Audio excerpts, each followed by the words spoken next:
5 locations in 5 years. That's this week's guest's ambitious goal for her female-founded coffee roastery and cafes. Welcome to Conejo Valley Visionaries. I'm your host, Cristina Dennstedt.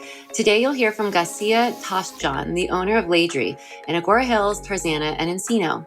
Gacia shares how studying psychology and living in New York City shaped the way she thinks about coffee, hospitality, and human connection. We talk about what it really takes to create a space where people feel welcome, why wellness and intention matter in her business, and how she balances big growth goals like opening 5 locations in 5 years without losing the heart of what she's building. So grab your coffee, sit down, and enjoy this episode with Gacia Tachejian. If you enjoy this episode and find value in the podcast, please leave us a 5-star review and rating.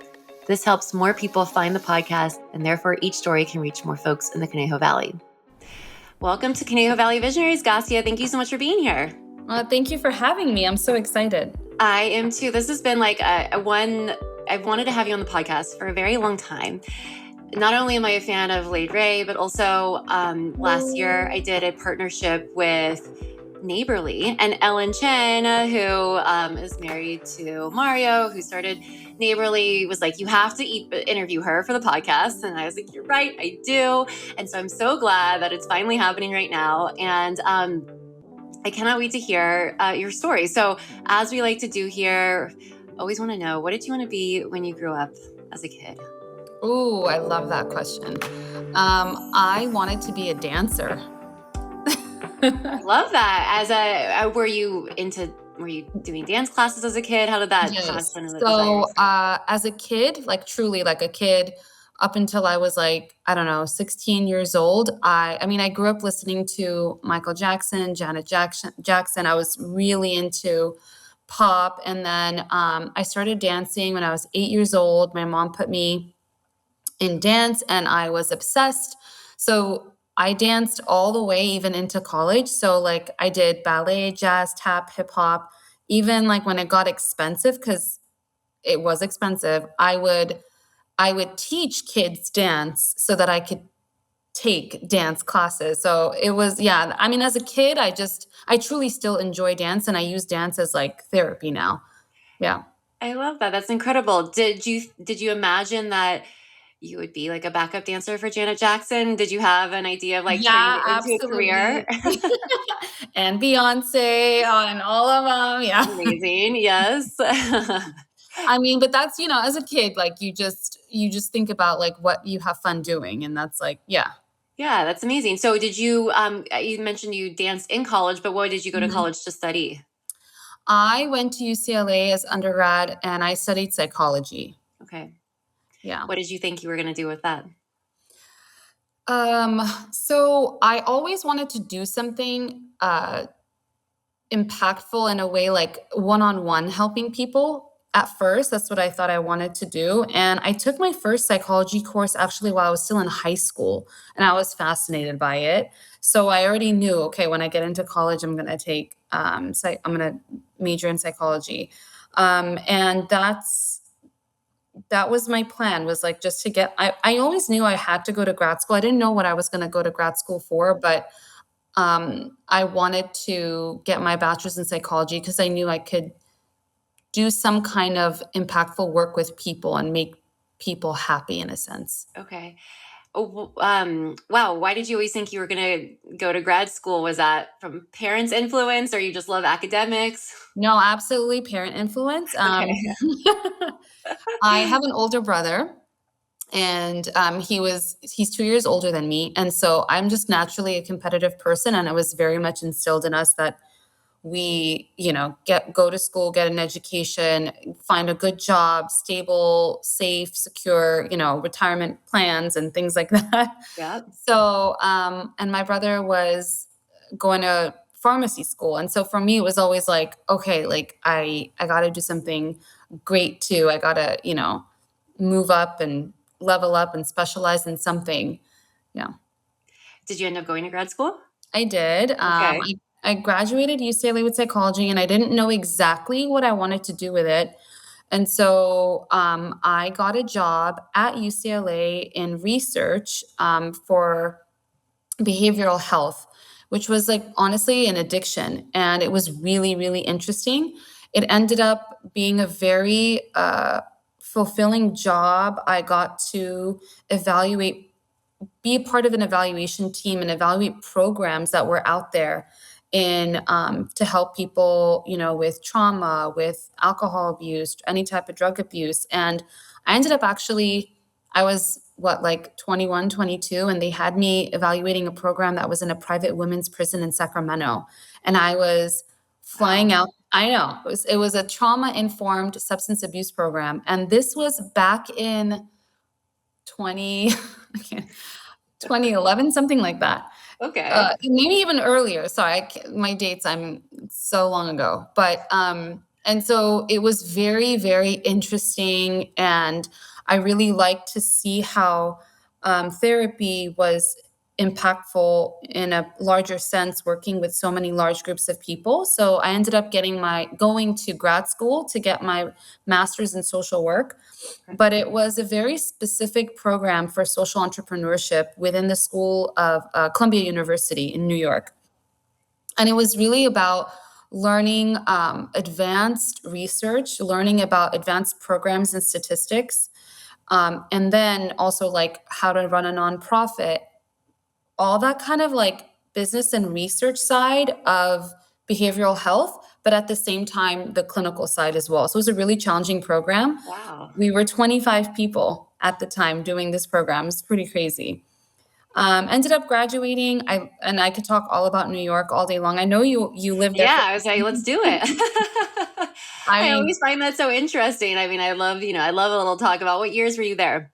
I was there from 2011 to 2013. Okay. I lived through Hurricane Sandy. That was Oh, fun. yes, I was there for that too. Yep. I was there for a short time, but it was such an impactful part of my life. I think just like living in New York made me a very, what's the word? Like you become a survivor. Every day you become Mhm. resilient. It creates Yeah. a lot of resilience and a lot of like you really learn hard work. Just every day is hard, right? So like going up and down 100 steps to take the train, all Right. of It's a different layer. I always describe it. I was there for 12 years. I always describe it as like just the weather itself is like a layer of difficulty that is added on to your day-to-day life, inclusive of walking up and down the subway steps and avoiding like all the things. But yeah, it really pushes you to like, to a different level. Yeah, but if you love a city, I think every step you take in New York City is just so beautiful. And I honestly think people in New York are kind. And I just saw a lot of people just being there for each other, and the sense of community there was incredible. Yeah, I agree. Absolutely incredible. And I feel like that sense of community is what I feel a little bit now with our coffee shops. So I love New York. That's where I discovered my love for coffee too. That's what I was So. gonna say. Is that, I mean, I'm a coffee snob because of my time in New York. Yeah. So is that were you attracted to specific coffee brands out there? Yeah, so when I was there, Joe's Coffee was down the street from my apartment. And at that time, they weren't very big, and I mean, they're amazing even to this day, but it was my neighborhood coffee shop. And that's where I discovered latte art and pour overs and all the good things. And Yeah. the sense of community, the baristas like know just all the things you love about a coffee shop. So you were there, you finished grad school, and then did you move back to the area? Are you from the Valley originally or from out here? No, I'm from the Valley. Okay. So I moved back, got married. At the time boyfriend slash fiance had moved to New York with me. Okay. And then we moved back and got married, and I got a job again at UCLA, but this time more in the field of what I wanted to do with my degree. And so I ended up being a project director for medication development, again in behavioral health. Mm. So again, in addiction, depression, that field specifically, I worked basically uh, 10 years. I spent doing that, and I was the last year and a half. I actually moved from UCLA to Providence, where I helped a doctor open up something called a TRIP clinic, which was treatment and research in psychedelics. Interesting. Yeah, Wow. Okay. Dr. Keith Heinzerling, he actually lives very close to our Agoura location. We And love he that. would be a great person to be on Yeah, this. I've got to connect with him. That's amazing. Yeah, and so, I feel like the work I did was impactful. I did enjoy it, but, there was a part of me that just was looking to make more of a direct impact in a way that I was more passionate about, and things about coffee and culinary were calling my name all the while I was working in this field. It's just yeah. What was your take on the coffee shops in LA when you moved back from New York? Good question. So, I moved Were you a snob? I mean, I'm a self-admitted snob, so I'm okay with it. But were you? so my husband doesn't even when I met him, he didn't drink coffee. I mean, even until like the only reason I think now he drinks coffee is because of me starting a roastery in my garage and all that stuff. But um when I moved back, there wasn't anything nearby. So I was in the valley. There was absolutely nothing. There was just Starbucks and Coffee Bean. There was no Blue Bottle. There was nothing. Yeah. And of course, like I'm such a snob, and I was like, oh, they're not even doing latte art. They don't even know what latte art Sure, is. right. How do we survive without our latte art? I mean, it's also like it's obviously not like doing a super dark roast. It's like the way, the right textured milk mixes with The espresso technique. changes like the Yeah. flavor, right? So, but there were a few places. So I was driving to Hollywood for the clinic I was working at UCLA, and there was a few coffee shops there that I liked, but it was very few and far between, not much out there, but I was spending a ton of money on coffee. Mm. I didn't have an espresso machine at home or anything like that. And because in New York, it was so accessible. You didn't even like, I don't know, it wasn't You even didn't that. have room for an espresso Yeah. machine in your Oh apartment, my so you God. went to Yeah, a coffee. absolutely. Are you kidding? Yeah. So I don't know why and how. I mean, I know why and how. I always deep down inside wanted to do something in coffee. My very first job when I was like 16, 17 was at Starbucks. Okay. I mean, it was just like something deep down. I'm like, I wonder if I could ever do that, or it's really something I like, but is there really a career in that? Maybe as a hobby. Like that's really where it was. Yeah. Long story short, my husband's like, we need to save to buy a place. Like, what are we doing with all our money? And then I printed out my bank statement and I highlighted every time I got coffee, and it was like $800 in like 1 month. And I was like, Wow. nope, Yeah. I am not gonna do that anymore. So I ended up buying I saw something like on Facebook, like somebody was like roasting coffee and in their house, like over their stovetop. And I'm like, wait, what? Like you could do that? Mm. So I dove a little bit deeper into it and ended up getting a little roaster, like a 1 pound roaster, and putting it in our garage. And I was roasting coffee and like just learning with this idea of like, yes, I'm doing this for myself, but maybe, just Mm. maybe, there's something I could do with this. And so I didn't have a kid at that time. It was just me and my husband, and I was working, and I had some time, obviously, when I wasn't working, to try this. So I dove super deep.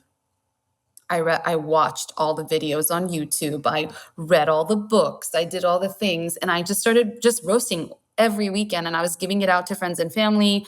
I was taking cupping classes. I was doing all the things, and people were encouraging me. Everyone around me was like kind of like as if like they saw a light bulb go off kind of. So, and I never experienced that before. Like you get your degree, you get a job, and everyone's like, good job, like, Mhm. but just getting people excited about what I was doing was really cool, and it was like fueling me with more fire. Well, it sounds So like it was giving you were seeing like the direct impact, right? Which is what you were wanting before. Like you're able to see a person's real reaction to it. yeah, exactly. And then I ended up building a coffee cart because I wanted to try to start a business with it. I made a website, and at that time it wasn't Laidrey. It was called Lioness Coffee. I tried to trademark it through an advice of a friend, and then it ended up being rejected because there's lion coffee in Hawaii. Hmm. And so they were like, nope. Okay. And Um, that's when you pivoted to, I pronounced it incorrectly before, but that's when you pivoted to Laidrey? yes, yeah. Okay. So there's a story behind that. At first, I was doing this on my own. So I started a coffee cart. I had a plan. I was like, okay, you know, I need to make some money with this cart, but I also need to make some money in general if I want to like make this a sustainable business. So I started a website, started selling online. I started the coffee cart, which I was like booking like anything. I'm talking about like baby showers, gender reveals, weddings, like whatever, anything anyone wanted me there, I was doing it. So, but you were roasting your own beans. Yeah. And then at the cart, you were making espresso or coffee And if drinks. anybody liked the coffee, I was like, oh, you could buy my beans online. I was just Right. like, you know, doing that. And then my boss at UCLA knew I was doing this, and she was like, you should talk to Paul. Like, and she was my boss for like 8+ years. And her and I had a really, really good relationship. And so she was like, you should talk to my husband. He started a brewery, very successful. He's really good at food and beverage. And I knew, you know, when they started dating, she was like, oh, he's doing this thing. He's going to start a brewery, whatever. So I knew the story from the start and how successful it had become. And so I talked to, his name is Paul, and they're are actually my partners now, Paul and Marissa. And so he was like, if you want to do this for real, you should trademark your name. And that's when I tried to trademark Lioness. And then it didn't work. And then there were other opportunities. People were seeing what I was doing, and they were like, you know, interested in partnering with me and like investing. And I would just take those conversations to Paul, and I was like, what should I do? Like, is this a smart idea? And he was like, well, if you were looking for partners, you know, Marissa and I would be happy to work with you. And I'm like, Incredible. well, absolutely. But you know, we went through our round. So he was like, put together a business plan. Let's look at it. Let's see if it's truly doable. And I had never put together a business plan before. That's what I was going to ask. I mean, it's interesting because you have that research background. Obviously, you're Yeah. very good at that. But from a practical sense of like putting together a business plan, had you had experience? Sounds like no. Yeah, no. So, Yeah. but I did have some experience. So, like for example, when I was at UCLA and we were running clinical trials, we would apply for grants from the government, and then the government would approve the grant and give us like, let's say $5 million, and it had to last for 5 years. And so we had to allocate funds to everything from the nurses to the rent to the, you know, like every Sure. So single you like had to think through sort of the use of money and of your request. Exactly. So I wasn't like that out of touch with finances, but at the same time, a business plan in a different field, you know. So I went through the first round, and then I took it to him, and he like ripped it apart. He was like, this doesn't make sense. Like, what are you talking about? Whatever. So then I got really smart, and I started like, Wait, I have a question. So was your idea to always open a coffee shop, or was it to be a coffee roaster primarily? What was your original business plan about? original business plan was actually to just have a roastery and a coffee cart and wholesale our beans. That's it. And grow an e-commerce brand. That was it. That was my Wow. business plan. Yeah. And he was like, well, he talked a lot about like, how are you gonna get any, and this is not that long ago, maybe 2018, 19. He was like, he knew that in order to get brand recognition, especially like we're in Los Angeles, taking advantage of being in Los Angeles is a huge thing, right? There's a lot of eyes on us, even from like social media and all that, they're not here in LA. They're watching us from Denver, Nevada, like wherever, right? Yeah. So he's like, you need a brick and mortar, and even if it's just for branding purposes, right? So, and if you're gonna build a roastery, why not serve coffee out of it, right? Yeah, totally. So I'm like, yeah, that makes sense. It's like that's a sensical thing as an observer, but it's interesting that that was not your original. Yeah, You're like, I hey, was coffee like, what? cart. No, but then I have to hire baristas, and oh my God, like all the things. But talk about direct impact. It became so. Long story short, I did my third round of my business plan, and it was so true to like it was like almost like an IKEA instruction sheet. Like if you follow it, it will work. That's how like down to every detail, like how much we would net the first year, that serious. And so when that happened, he was like, okay, I think you've got something here. Let's look for a place. And so they invested in Laidrey, and that's how Laidrey started. And we had to come up with a different name. And so the name is actually, it's our three kids' names put together, Leo, Aiden, and Audrey. And it was a name we just wanted to open the LLC with. It wasn't even the name that we were going to use for the shops. I just wanted something really sentimental to me because And to us, like, we're very family oriented people, both Marissa Paul and I and my husband, and we wanted something that was meaningful to us, really. And then we hired a company to come up with like 10,000 trademarkable names. And we didn't like any of them. And then we kept saying Laidrey, Laidrey, Laidrey. And at first we were like, oh, what is late? Like, no one's going to understand it. It's hard to say. But then we kept saying it and it became easy for us. And we felt like it's a story that we can easily explain, and it can create a connection with others. And so we ended up using that as our business name. That is, I love that. I love that you had even somebody coming up names and you're like, nope, still going back to Yeah. something. And I love, maybe I would think having that personal connection sort of like might help push you too. It's like if something was like you're so connected to your children's name, that's a really cool kind of way to like stay grounded in it. Yes, for sure. Yeah. Okay. So what was the year in which you started this? And how long did it take for you to open your first Yeah. space? So we ended up finding a place in 2021. And between 2019 and 2021, I was working on the logo, the branding, like all of that. That took so much time. So the logo was like an ode to the female coffee farmer, because we source from female-run farms, and 70% of coffee farmers are women in the field. And we just wanted to, pay homage to them. And when we're a majority woman-owned business too. So all of that happened for those 2 years. And then in 2021, we found a place. Ironically, the place I found was where, this is like mid-deep COVID. Yeah. So I found a place on the corner of Amigo Avenue and Ventura Boulevard, and it used to be a children's playhouse. And I had my son's second birthday there. Yeah. Oh no, but now it's out of business. It was Okay. out of business because it was an indoor playground for Sure. children during COVID. Like, Right, what are yeah. you going to do? Right. And so they put a sign up on the door. It said, for lease, no restaurants.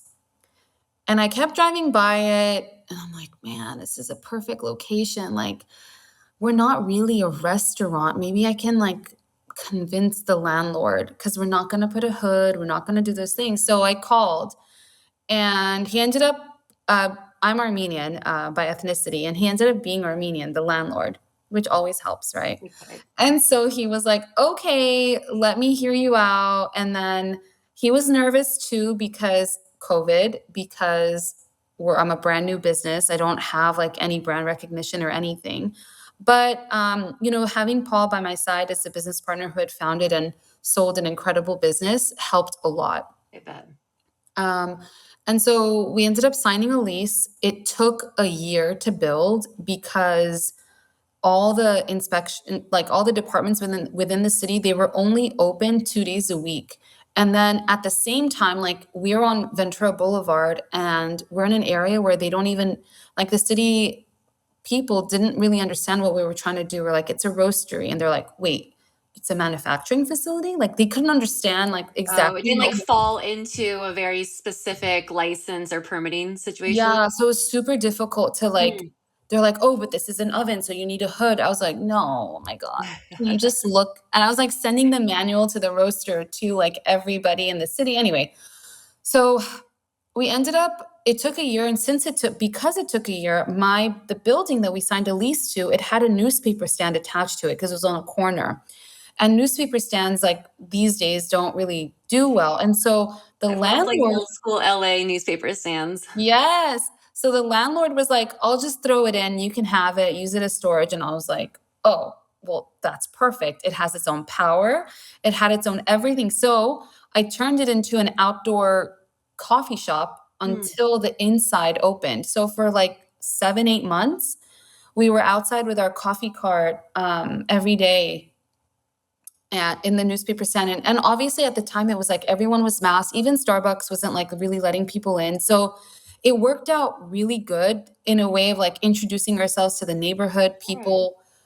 And now coffee carts are all the rage, but like it wasn't a thing. I promise. Everyone was like, well, I don't understand, where's the water coming from, and like, how are you doing this? Like, it was really funny.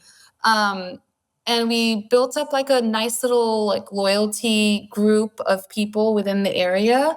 And those people, it's so crazy to see how they still come to the coffee shop, and I feel like they're like part of Laidrey because Mm. they saw the growth from the very beginning and they saw everything that went into it.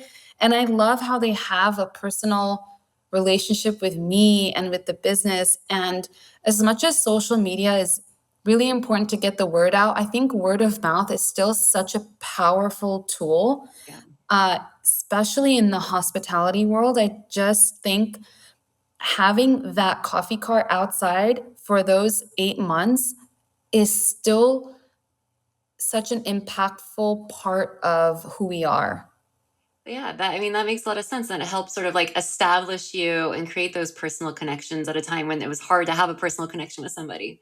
Absolutely, yeah. Yeah. And so we opened our doors January 7th of 2022. That was our grand opening of our Tarzana location.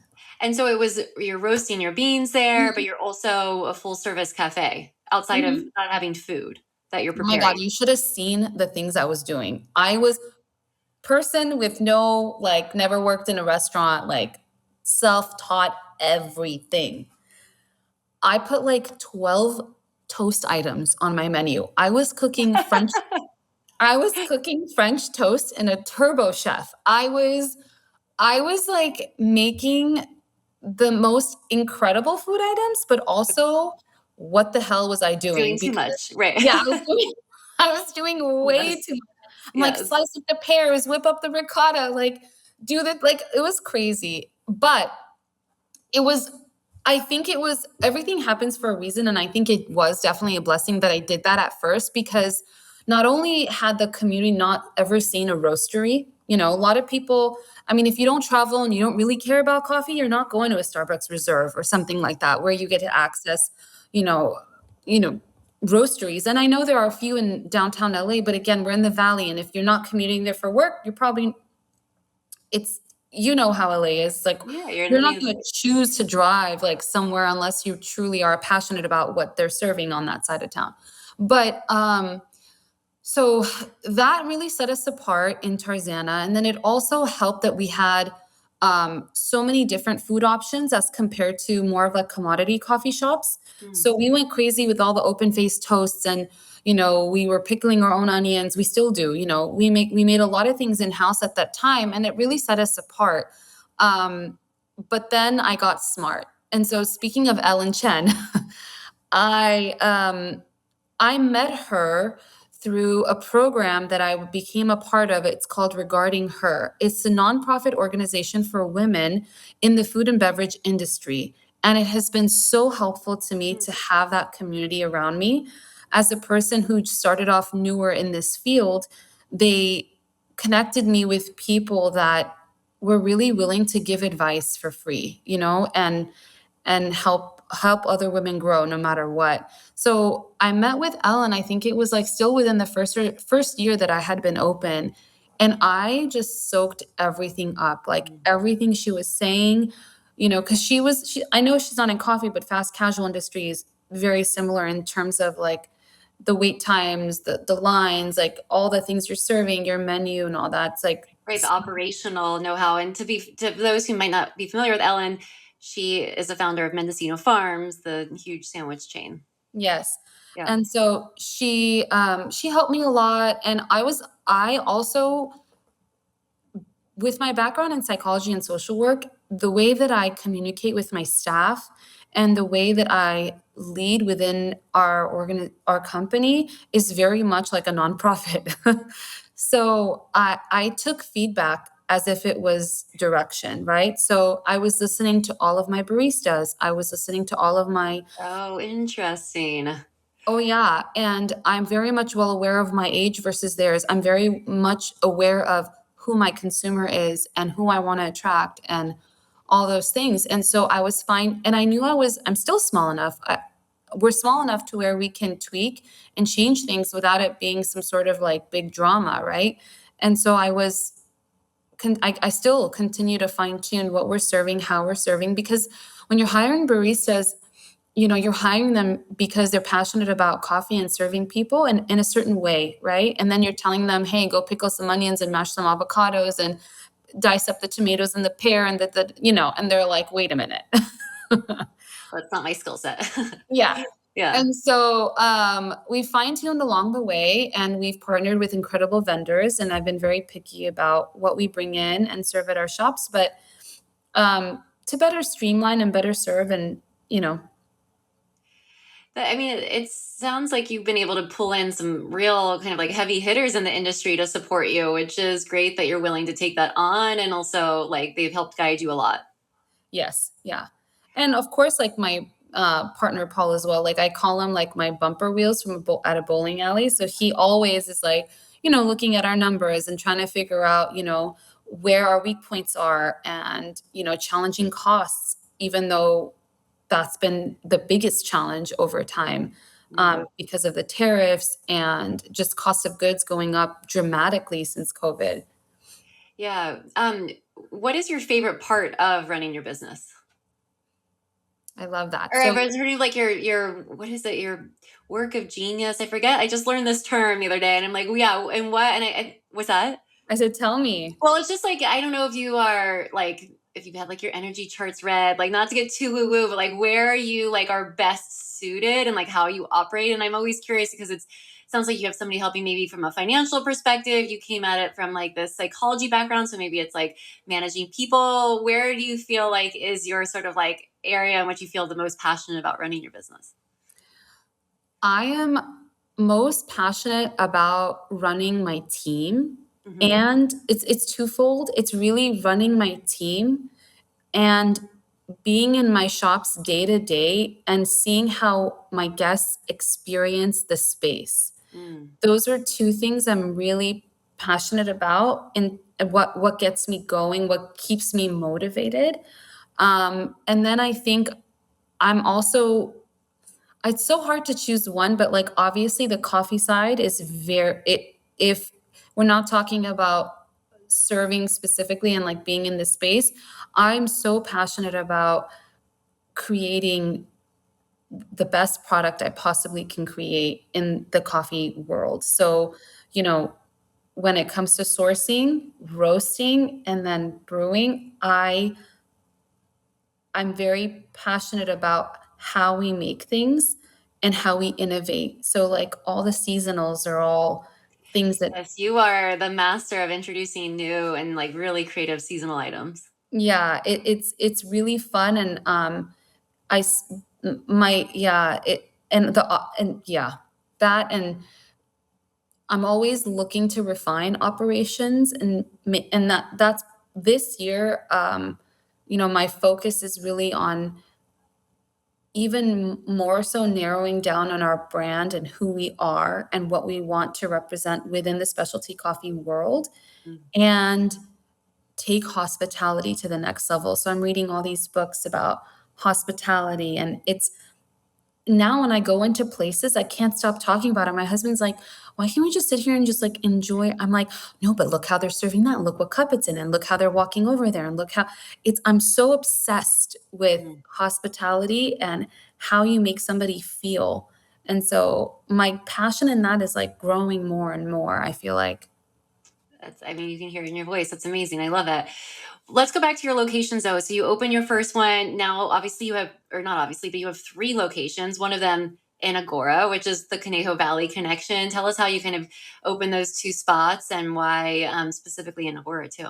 Yeah. So I like to open in towns that I know really well because I know the people in the area and I can understand traffic flow and all the things that you have to really understand to be able to serve a community.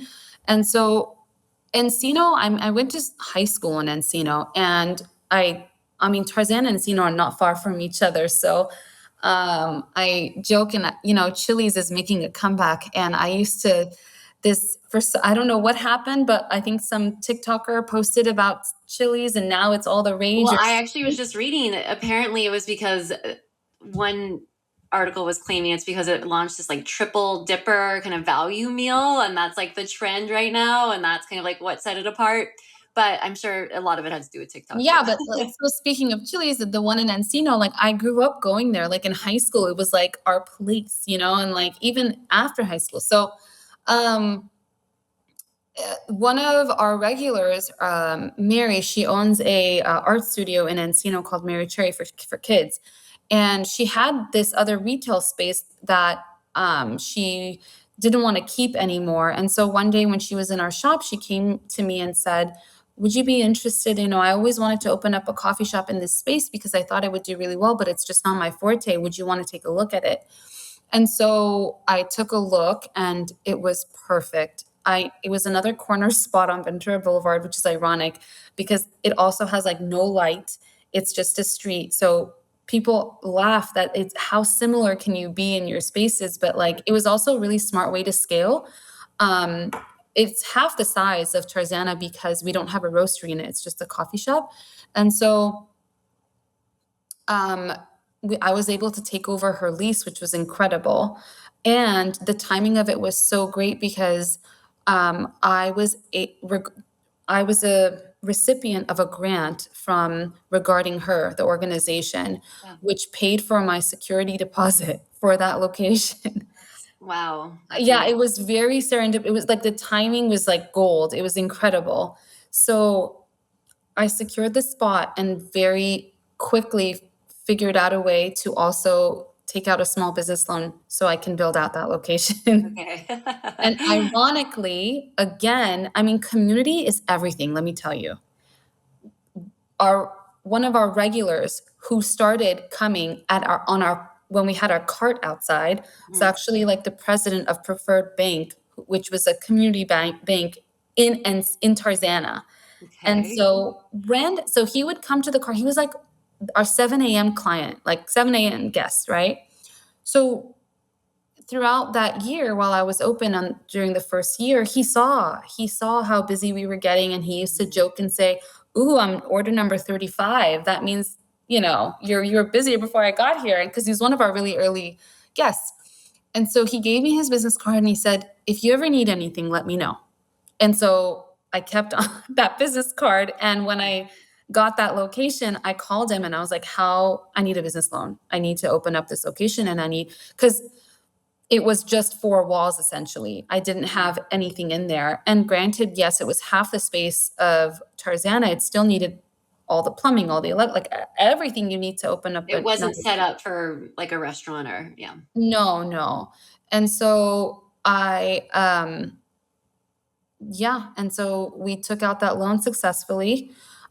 We went back, actually, Paul and I went back and I did another business plan basically on how are we going to financially do this with another location? Like, how are we going to pay back the loan, make money to pay I wasn't even that concerned about making a profit because I knew like I'm still young. I just need to be afloat. I just need to be able to make it work and then grow from there. And so we did a business plan. I felt really comfortable with it. I knew I could do it.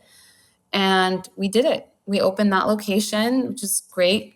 All the while, I had looked at the Agoura location. Okay. So this is what year was this when the Encino one opened? Encino opened in 2023. Okay. Okay. So very shortly after then you opening your first location. Yeah. It was like within a year and a few months. So um so third location, here's the thing. When I started this, I wasn't trying to open a one store. I spent a lot of time getting degrees. I spent a lot of money getting degrees. I have a giant student loan, Right. and I was 2 years away from getting it forgiven, working at a nonprofit. And if I was going to do this, I was going to do it big. I wasn't going to just open a store and let it be that. I wanted to create a coffee company. I still want to do that. Yeah. So I had a very ambitious goal, I still do, of opening 5 stores in 5 years. That's Okay. what I want to do. Hmm. And so my son was going to Oak Hills Elementary at the time. And this is when I opened the first location. And I was always looking, I always had my eye out. And like the way I built the first one and the way I ran my operations, it was as if we had like 10 stores. because I took everything I knew from running a hospital, running a clinic, checklists. Like we have this All the binder. SOPs that you have to Yes, eat. Yes. yes, exactly. So when I opened the first one, I had all of it in mind. So that's why when I opened the second one, everyone was like, "How are you doing it?" I was like, "Well, I've been planning for it this way." My husband lived in Agoura for a very long time. He went to Agoura High School and he loves Agoura. In fact, when we moved to Woodland Hills, he was trying to convince me to move to Agoura, and I was like, "That's too suburban." Too And far. you got me here from New York. I didn't want to come here. And like, This sounds familiar. and so I was like, you can't take me out of like city life. Like this Yeah. is already so suburban. But I got to know the town, and my son was going to Oak Hills Elementary, and I was starting to really love, the landscape of Agoura, how beautiful it is, how people are so nature oriented, and they're actually more people walking in Agoura than they are in like Woodland Hills. So I just really loved the community life of it, and how people are very family oriented. There's a lot of kids here, and it felt like someplace I want to spend time in. Yeah. And so before I even opened Encino, I looked at the Agoura location and I really wanted it. But what gave me pause was it was very expensive and the plaza was very vacant. Mhm. So I was like, I asked for the lease rate and they're like, it's X. And I was like, oh, you guys, I'm sorry. Like for the work I would have to do to build it, and it just doesn't make sense for me financially. So Encino came along, the opportunity there came along. I signed the lease, what was in the midst of building it out. And then I got a call from the Agoura location and they're like, are you still interested? And I was like, well, yeah, but I really can't because like I'm doing this over here and I'm strapped financially. And I told them that. And they knew, I think they had to invest in their plaza to get more tenancy and all that. So they really worked with me and helped in building out that location. And they knew I couldn't open it in the same year I opened Encino. Encino ended up opening. It took months and months and months of negotiation with Agoura. I think like 6 to 8 months or something Wow. like that. Yeah. And then it got to finally, we ended up signing a lease, and that one also and I love the family that owns this plaza. Do you know the story No, behind it? I don't think so. No, I'm not Oh, familiar with the story. there's a lady, her name is Patricia Cannon, and I know the that name. yeah, so I don't know if I'm at liberty to say, but basically she is, you know, owner of that plaza. And she invested in Laidrey in that way. Like she helped me open Agoura. And I was so thankful for that. Yeah, and the community there and the people that manage the property, all of it has just been such an incredible experience. Like you don't really hear that. Landlords typically Yeah, aren't. from landlord relationships are not usually the easiest, I imagine. Yeah, they're not. And I've experienced both sides, and I really, really appreciate how helpful they've been. And without them, I wouldn't have been able to open Agoura. And we opened Agoura May 1st of 2025. Yeah. And it's been I mean, you see me there all the time. Yeah. It's like my new baby. And I mean, I think my team knows, like, I always have like, not that I try not to have favorites, but they end up realizing, oh, she's spending a lot of time there. It's either, if I'm spending a lot of time in one of them, it's either because they need help, I was gonna say, it could be on either side of that, good or bad. or it's because I'm enjoying it. So yeah, Agoura has been so incredible. I'm not gonna choose, like all my communities are incredible. They really are, but and they're all different. And the specialness of Agoura is that it still feels like an old town neighborhood. Yeah. And people can hate on that and like that, it depends. Yeah. But I truly enjoy it because that's like, I haven't experienced a place where you open a store and I'll never forget. It was the first day, and there were people walking. You do all the marketing and all the social media and the ads and the coupons, and you Let do people all know these. that you're there. Yeah, Yeah. but you still have this feeling when you open your door, like, well, let's see what's gonna Sure. happen. Right. And so they came in, and I'll never forget, like, I was handing off a drink, and I was like, "Thank you so much for coming, and being here." And they're like, "No, thank you. Thank Mhm. you for being here." And it was like, haven't had that type of like reciprocity Yeah. really in a community. So it's been so beautiful, and people are really using it as their community space, which is everything that I want. They go there to, have meetings. They go there to work. They go there to catch up. I see people like hugging, someone's crying, but like happy tears, like, or bad, whatever it is, but we're holding space, right? And so it's that direct impact that I want. Like, I'm getting it like every day. I'm addicted to it. No, there is something, as a former New York City girl too, and very reticent to come to the suburbs. Like there is something about this area, and Agoura has its own very particular flair, but it really is still very much, it's a suburb, it's a community, it is a small town, and there is that feeling of like the Valley is way too overrun versus where we live and the ability. I mean, and your location too, with Ladyface Mountain, that whole area is just so gorgeous that It you can't is. help but like feel good when you're around there. Yeah. So I'm curious, is your roastery in Tarzana still providing all the beans for your locations, and is that the end dream for your 5 spaces to really everything comes from that original roastery? Yes. So every single bean is roasted right now in Tarzana. Everything, we roast everything in house ourselves, 8 pounds at a time. Our roaster is on 13 hours a day, 6 days a week. We still have capacity on it. Eventually, with 5 stores, I would like to open another shop with another roastery in it to help support, because there are different avenues of our business. So there's the coffee shop side, and then there's the wholesale program side, and then there's the e-commerce side. Hmm. So we are growing those areas as well. And so I'm excited to get to the point where I'm, gonna need another roaster. Yeah. Yeah. I also should say your curated goods in your store are also really exceptional. So I like that you have a little marketplace area too. Thank you. And that is actually not just me. So I allow my managers to shop and fill their retail spaces with what because they're in their stores more than I am, and they know their community better than I do. And I think that they take a lot of pride and pleasure in building out a retail wall, because who doesn't like shopping, especially when you right, like you're buying it and you're getting to look at it visually on your wall, so it's fun. And so yeah, that part of it is really cool too. That's great. What's your vision for Laidrey? Mm. So 5 stores in 5 years. Okay. Do you Mm, already grow. have a fourth lease signed or an idea of where it's Mm, going to be that you can not share?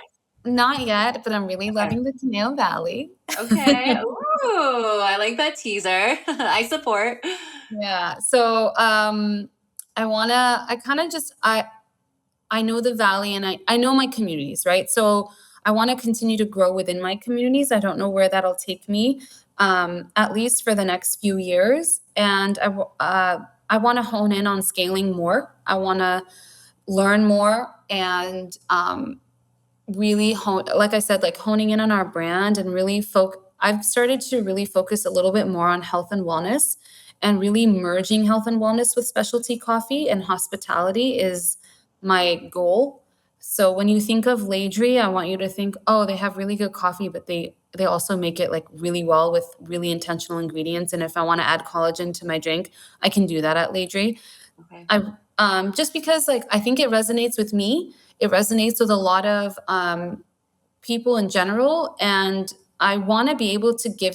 Like, I don't want you to regret. Like, when you're done drinking your latte, I don't want you to feel like, oh, why did I just do that? I want you to feel like, oh wow, that was so good, and it was good for me, and I got some, protein and all the good stuff. So Yeah. we're actually working on, in a few months, making our own almond milk and our own oat milk with no seed oils.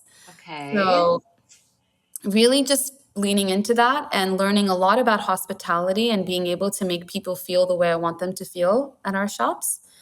Growing with that intention and just keep growing, trying to make smart decisions all along the way without hopefully getting too many gray hairs. We'll see. Oh, well, happens with age. It's going to happen anyways.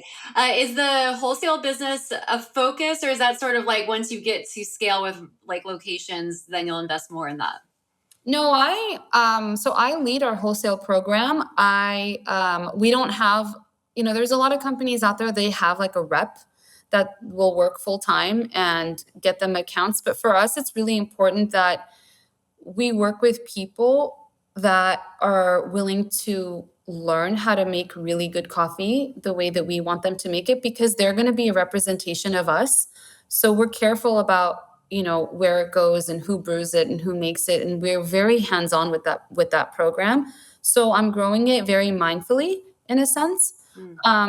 And yeah, so it is a part of the growth plan that I spend effort on. And actually really one thing I love teaching and I love working. So part of, obviously, you had asked me my passion, and it's really leading a team. And when I go into other restaurants and other cafes and other hotels and other corporate offices where they have coffee shops, I love learning about their place, how I can help them make it more efficient.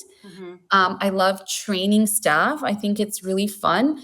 It brings me great satisfaction, and I feel like I really make an impact on this other business owner's life, and I know all the things he's going through, so I want to help him in that way. Let me share my vendors with you. Let me do all that's part of that is a lot of fun as well. Yeah. It's interesting. You just reminded me, and I know I'm taking up a lot of your time, but I back in the day in New York, I worked for Chobani Greek Yogurt, and they partnered with La Colombe. This was before La Colombe is what La Colombe is now. And we went, like, they were going to sell it at their cafe, at the Chobani Cafe, and they like had us go into their space, and we had to do a cupping experience. Yes. Like that was part of that original onboarding, which sounds like something similar to what you're doing. It felt really like, they had a very high standard for how they wanted their coffee to be served. And That's now they're exactly. like a mass brand, but back then it was very, very high touch.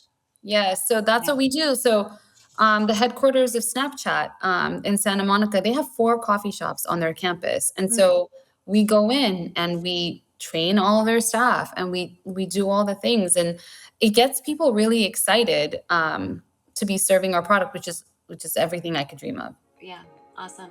Okay, I have 3 rapid fire questions for you. From your current menu, what is your favorite go-to coffee order? 2% cortado. What I've never heard of it. 2% cortado. What's that? It's just cortado with 2% milk. Okay, got it. Perfect. Sorry, don't know the coffee jargon.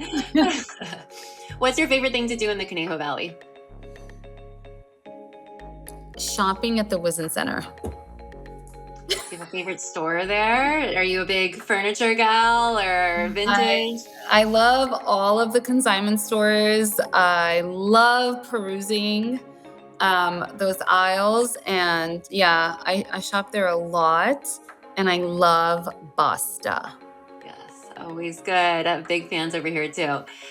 Okay, last question for you. What is one piece of advice you would offer to first-time entrepreneurs? That's so not rapid fire.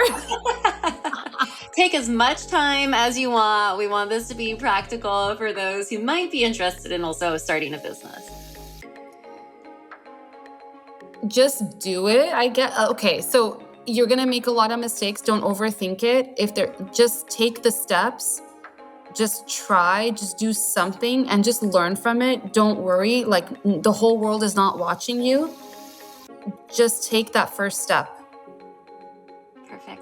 I think that's what a lot of people need to hear and to actually do it. So love it. Thank you so much for all your time. Congratulations on all of your success. I cannot wait to see where the next 2 locations are going to be. And we're happy to have you here in the Conejo Valley. Thank you so much, Cristina. I really appreciate it. And I love watching you and seeing you flourish and grow. It's amazing. I appreciate it. Thank you so much. Thank you for listening to Conejo Valley Visionaries. If you liked today's episode, make sure to subscribe on Spotify, Apple Podcasts, or wherever you listen. And don't forget to rate and review us. That's the best way to support the podcast. To enter our giveaways, learn about local events, and to find out more about each guest, follow at Conejo Valley Visionaries on Instagram. If you want to share your visionary story on the podcast, send us an email. We are always open to guest nominations. Email ConejoValleyVisionaries@gmail.com. This episode was produced by Cristina Dennstedt and Justin K. Sloan. Conejo Valley Visionaries is edited by Justin K. Sloan and J.Sloan Productions.